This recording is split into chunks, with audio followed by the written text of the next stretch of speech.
This time on Poll Hub, the State of the Union is, well, it depends on which party you side with. Instant polls showed Trump fans liked the speech a lot, while Trump haters, well, they didn't really even watch that much. We'll talk with NBC's Mark Murray about all of that, and the reason to wear purple on February 8th. We're talking with a Marist poll grad who, out of deep pain, created a day millions mark each year. It is an amazing story, so let's get to it. And hi, everybody. Welcome to Poll Hub. I'm J.D. Dapper, Director of Innovation here at the Marist Poll. And I'm Barbara Carvalho, Director of the Marist Poll with a head cold. And I'm Lee Marengoff, Director of the Marist College Institute for Public Opinion. Perhaps getting a head cold soon. I don't know. I hope not. I don't like to share those things. Same plane ride. And the State of the Union is Poll Hub. Well, maybe not. So this has been a big discussion, obviously, this week about the State of the Union. It's obviously a major event. At least for the media, I was never, as a reporter, never sure that all that many people watched and cared about it, but we certainly did, and it does in this case almost set a marker. Million, so yeah, the press is still a good get for prime time. Yeah. Except, except up against Meet the Press, I should point out. So what have we seen? Okay, so there were two instant polls. One was done by CNN, and the other was done by CBS with YouGov. And in both cases, they showed a favorable response to the president's State of the Union presentation, 59% from the CNN sample, 76% from the CBS one. I think the big thing in looking at these polls is people should not think, wow, all of a sudden the president's turned the corner and now everybody's rapidly climbing on the bandwagon. In both samples, you get what the viewership is. So in one sample, the Republicans, I think the CNN one was plus 17. The other one, the CBS, were Republicans plus 19. So Republicans watch Republican States of the Union, Democrats watch Democratic ones, and that's not necessarily reflective of the country at all. Yeah, I mean, the real question is if there's any lasting, value to this for the president. And that's one of the questions that we think we could ask a guy who might know some about that. Mark Murray is NBC News senior political editor. You've seen him on TV, and now he's with us here on Poll Hub. Mark, welcome. Hey, thanks for having me. So what kind of take the big picture question first. Is there a lasting impact, do you think, to the State of the Union for the president or for Democrats, for that matter? Very rarely. I actually think that for the most part, State of the Union addresses are pretty dry, non-historical affairs. To me, it's really hard to remember memorable lines from history from State of the Union addresses. To me, you have to go back to when George W. Bush was talking about uranium from Niger when it came to the Iraq War, which was, we were all looking back at it because about the Iraq War, but not necessarily kind of a memorable phrase that his team had really crafted. I actually have to almost go back to Bill Clinton's 1996 State of the Union address on the era of big government is over. And remember, that actually occurred right after his midterm shellacking. And maybe it was actually 95 or 96. It was one of those 2 years. Mm-hmm. But as he was preparing for his general election run in 1996, and to me, that was a way for him to almost recenter the conversation, to rebrand what he wanted to do after a big midterm defeat and when he actually wanted to make a little bit of what we call a pivot. Nowadays, people laugh at pivots. But of course, what we got from President Trump was anything but a pivot. To me, he leaned on almost on everything that he has leaned on previously, a heavy dose of immigration, a heavy dose of poking Democrats in the eye, despite calling for some coming together and ways to have commonality. But for the most part, it was vintage Trump. And because of that, I don't really think it changes anything. So do you think that, were you expecting him to be more conciliatory, or do you think this is really the start of 2020?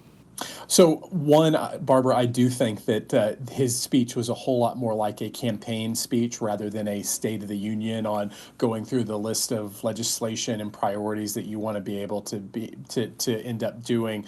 But for those who were saying that, God, boy, maybe President Trump is going to reach out to the other side and he's looking for compromise.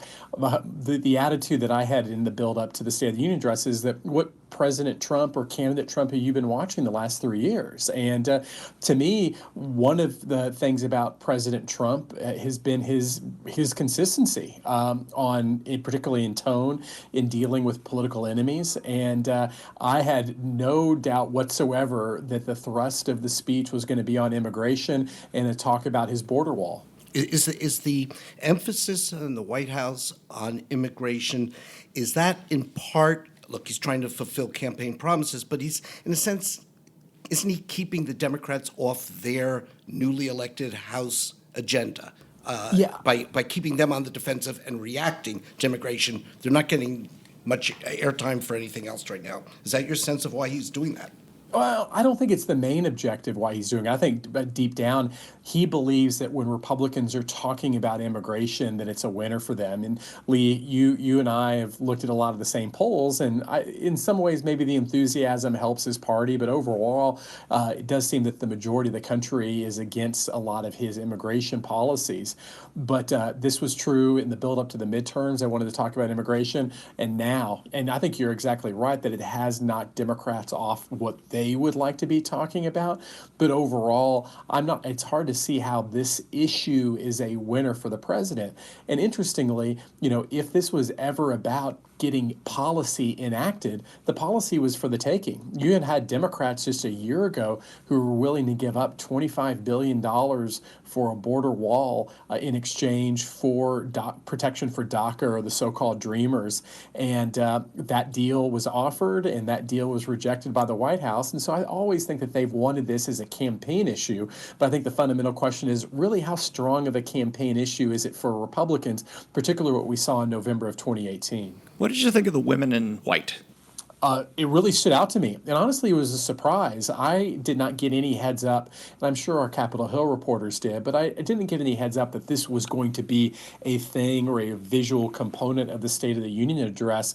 But when you were looking at just the applause lines and looking at the composition of the members of Congress, it was a very striking image. And if the counter-narrative to Trump for Democrats in 2018 was women power, the counter-narrative in the State of the Union was women in white, women power. It just seemed like if you're a Democrat, that's about the best message, counter-message you're going to get out from the State of the Union, because it plays right to what worked for you in 2018.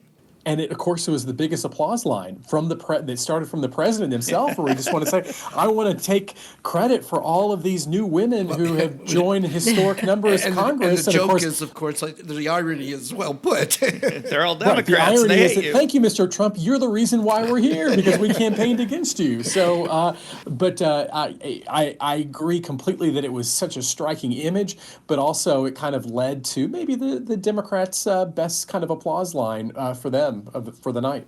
It was a long speech. We did hear the word investigation, I think once or twice. We did not hear the word shutdown, however. Is that something you think is going to be resolved before the deadline? So I have gone from making bets or predictions in the Trump era because we have no idea. I know, but that's what we do around here. I know, but I will say that the prospects for a shutdown, to me, have diminished a lot since the resolution of that last one. And I draw to you guys to the reason that the 35-day shutdown eventually ended was that the word got out that LaGuardia Airport was going to shut down.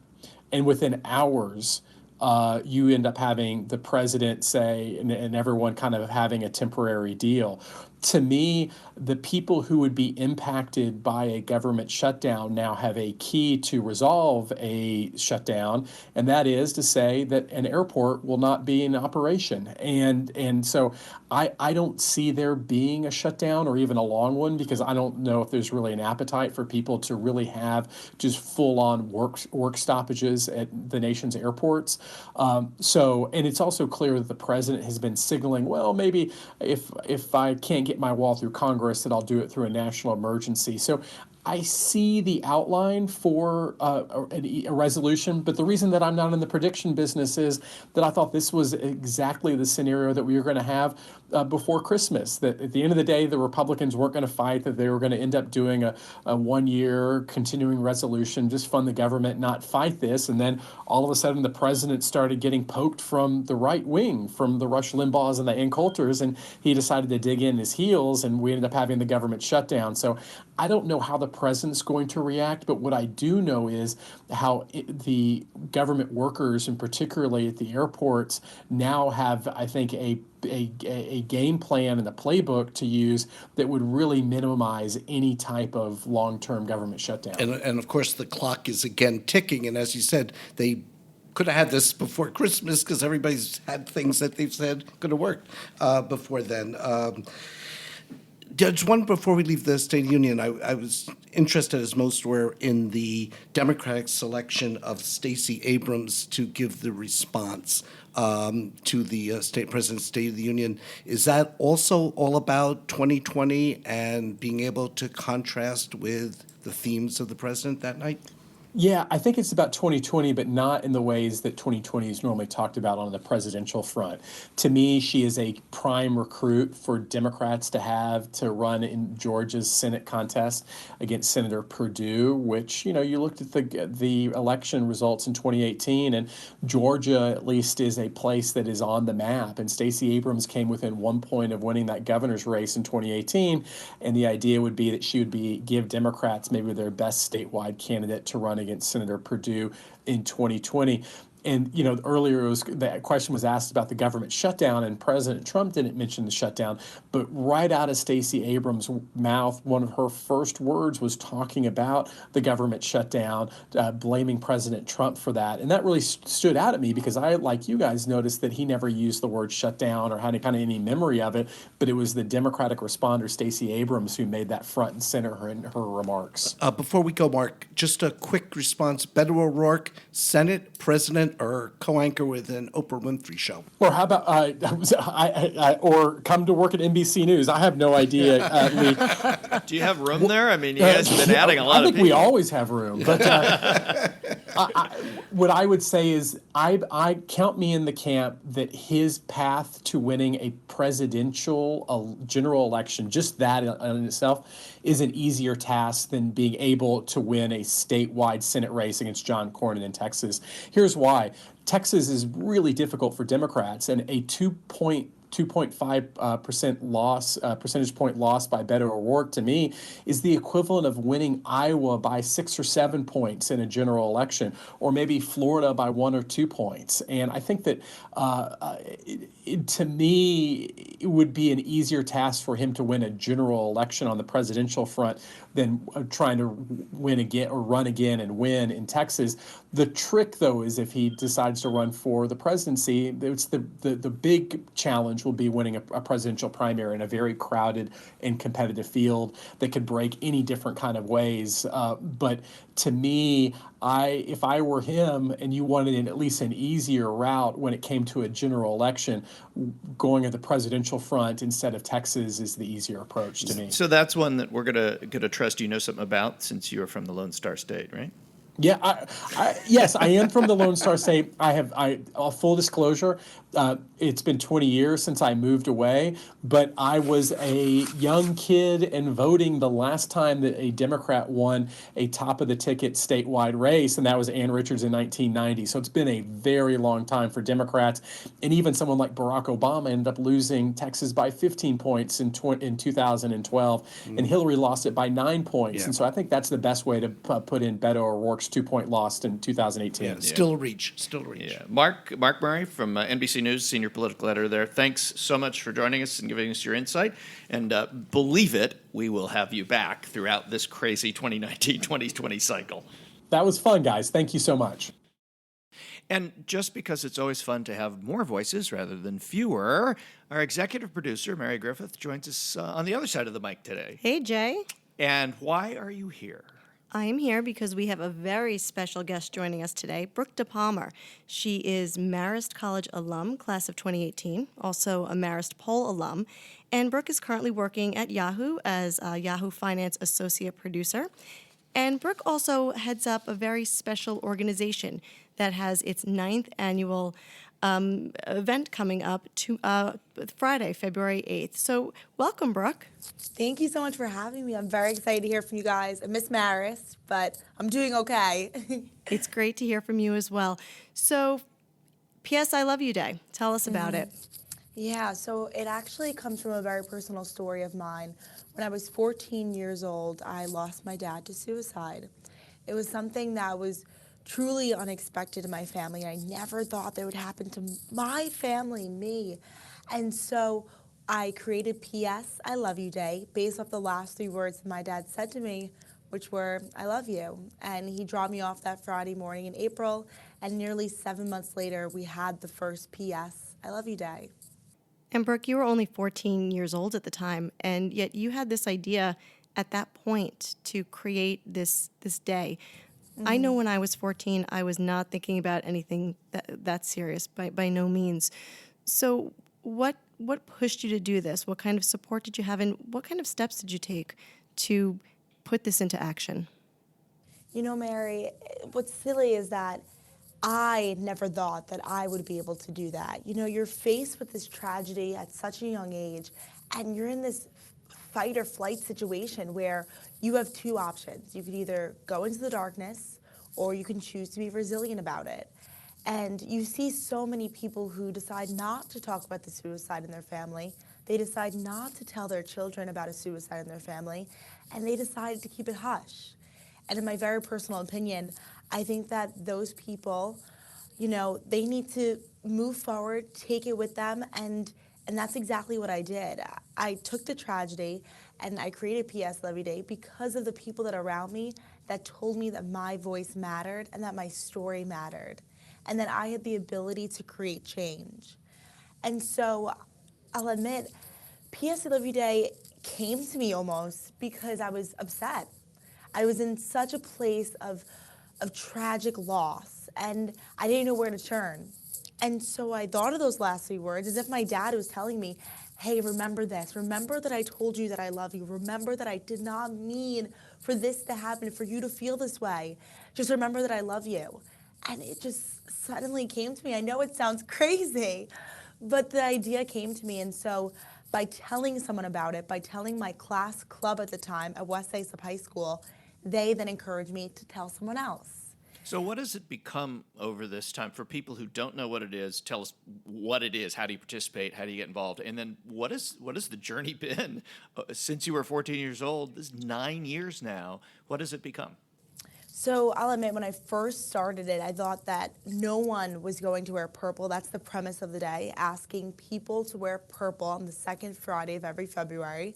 I thought I was going to see no one in purple on that 2nd Friday, the first time we were announcing it. And surely enough, I walked into a sea of purple at my high school, and all those people wanted to be a part of this anti-bullying movement. They all wanted to drive change. And so then after that, you know, momentum started to pick up. And the following year, I made a YouTube video that went viral, and I started getting picked up by local news organizations, local news outlets. And from then on, it's honestly just been a crazy, crazy roller coaster. You know, some years we have many schools, but this year especially something I'm really excited about. Recently, Governor Andrew Cuomo proclaimed February 8th, 2019 as official P.S. I Love You Day in the state of New York. That was thanks to 2 local assemblymen on Long Island, Mike LaPetri and Andrew Rea. And, you know, without their support, I don't know if it would have gotten that far. And we have about 150 schools who are not only wearing purple this Friday, but they've been gearing up for this day for months. They've been doing door deck challenges. They've been hanging up purple flags around their town. And they really have just been getting the message that you need to be proud of who you are, and you have the ability to create change no matter what the age is. I'm 22 now, and I never thought it would get this big. Well, Brooke, congratulations on this momentous day and proclamation in New York State. And you know that we think of you certainly as an inspiration from working with you for 4 years and knowing you for working with you and mentoring you for 4 years and knowing you for longer. For schools that do want to get involved that aren't involved, where can they go to get some more information? It's a great question, Mary. So it's very easy. All you have to go to is psiloveyoudday.net. There's a Get Involved button. You sign your school up, and then we send you a packet filled with different activities to just get going. But one of the greatest part is, you send these activities as a prompt, and then the kids go wild with it, and they create ideas that I never ever thought were imaginable. And so it's very easy to get involved. And I hope that you guys can wear purple on February 8th, which is tomorrow. Hey, I believe it or forgot to not. ask you, did you choose to work at Yahoo because their corporate color is purple? Silly question. Absolutely not. But I think it is ironic that our color is purple, and I think maybe I did choose to come here in the end. Definitely drawn to the color, as you can tell. Well, you know that we will certainly be wearing purple tomorrow. We wish you the best of luck. And Brooke, you are amazing. Thank you so much for joining us today. Well, thank you very much for having me, and thank you to the entire Marist community for supporting this day. It means more than you guys know. And that'll do it for this edition of Poll Hub. Poll Hub is a production of Marist Poll here at Marist College in Poughkeepsie, New York. And thank you, Mary, for joining us today. Mary Griffith, our executive producer, who is always with us, but usually behind the scenes. Thanks for doing the interview with Brooke. That was wonderful. Always good to hear from both of you. It's great to hear how well Brooke is doing. And thanks, too, to Kenny Marples, who is here playing on his computer, our editor, who is hopefully going to clean this up and make us sound like we know what we're talking about. Might take that last sentence out.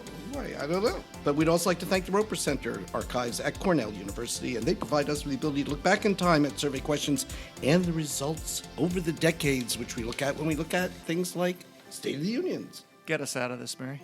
And of course, we want to hear from you. So please send us your questions and your comments to pollhub@marist.edu or reach out to us on social media. You can find us at Marist Poll on Twitter and Facebook. And don't forget to hit that button and subscribe. Catch you next week.